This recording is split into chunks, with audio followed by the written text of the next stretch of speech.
Good morning. Good morning, Deb. How are you? Doing good. Did Great. you know that airfare and lodging are the two most important things when booking a trip? And if given an option, 50% of us would choose a beach destination for a vacation. Joining us today with the latest travel trends and planning your vacation is millennial money expert Stephanie O'Connell. Stephanie, what are the latest trends and sentiment towards vacation planning? So what we're seeing is a huge demand for not only memorable experiences, but customized and curated experiences. And we're looking at three main travel trends. So we're looking at things like immersive travel. So not just going to a destination, but be truly immersed, having a local experience that is local eating, staying like a local, shopping like a local, going to the local markets, and really being transported.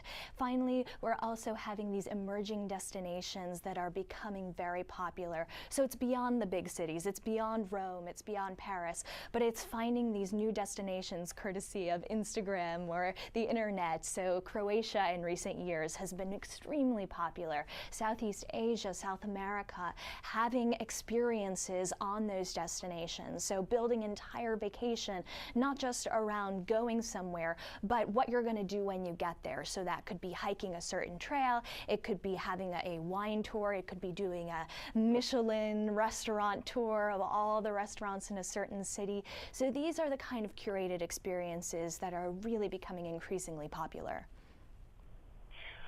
A lot of us seem to stress out when it comes time to planning that trip. Is there any tips you could give us to ease the stress? Yeah, so what we're finding is that the biggest stressor for 38% of people is the budgeting for the trip. So if we can cut costs on our trip, we can help reduce our stress levels when planning our trips. So how can we reduce costs? Well, we can plan trips around seeing friends and family who can host us in different areas of the country and different areas of the world and serve as our local tour guides. We can use public transit once we arrive in a certain destination, and we can book during the off season. So maybe don't go to Europe just yet, but maybe head there in the fall or maybe in the winter to get those off-season deals, and check out the Caribbean in the summer. Just check the weather before you go. Finally, you want to make use of any travel rewards you might have access to, and not just those rewards that you earn through traveling, but also rewards that you earn through your day-to-day spending using a travel rewards credit card, for example. Speaking of travel rewards, a lot of us have seen those commercials for them. Why aren't people taking advantage, though? So a lot of people, 81% of millennials, in fact, say they aren't maximizing their travel rewards credit card. And I think there's just a lot of confusion about, how do I earn rewards? Do I need to pay an annual fee? If I do, is it worth it? And so what I recommend is try to make an assessment of the spending you're already doing, and then figure out what rewards program is going to reward you for the spending you're already doing, so you can leverage that everyday spending to have these extraordinary travel experiences on the cheap. How can we find the right program?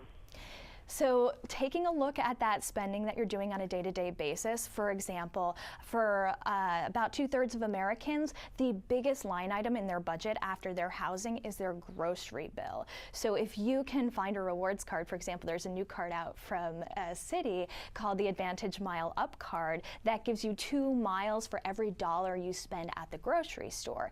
And consumers are spending an average of about $324 a month on groceries, spending you're going to be doing each and every month, right? So if you can earn 2 miles there every month, that's 648 miles a month. You're going to earn your way up to a rewards trip really soon.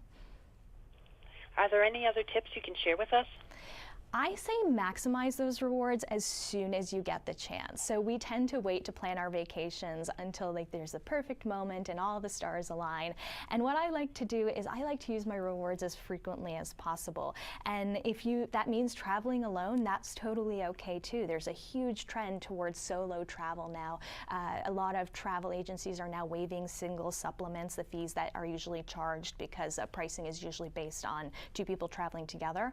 But now we see a lot more friendliness towards single travel. So for example, last year I was wanting to use my rewards, and I just put a post out on social media and said, hey, where should I go with all these travel rewards? 2 days later, I was on a plane to Colombia, and it was a fabulous trip. So my biggest tip is just use those rewards when you get the chance, because it's such a wonderful experience to be able to enjoy these immersive, curated experiences.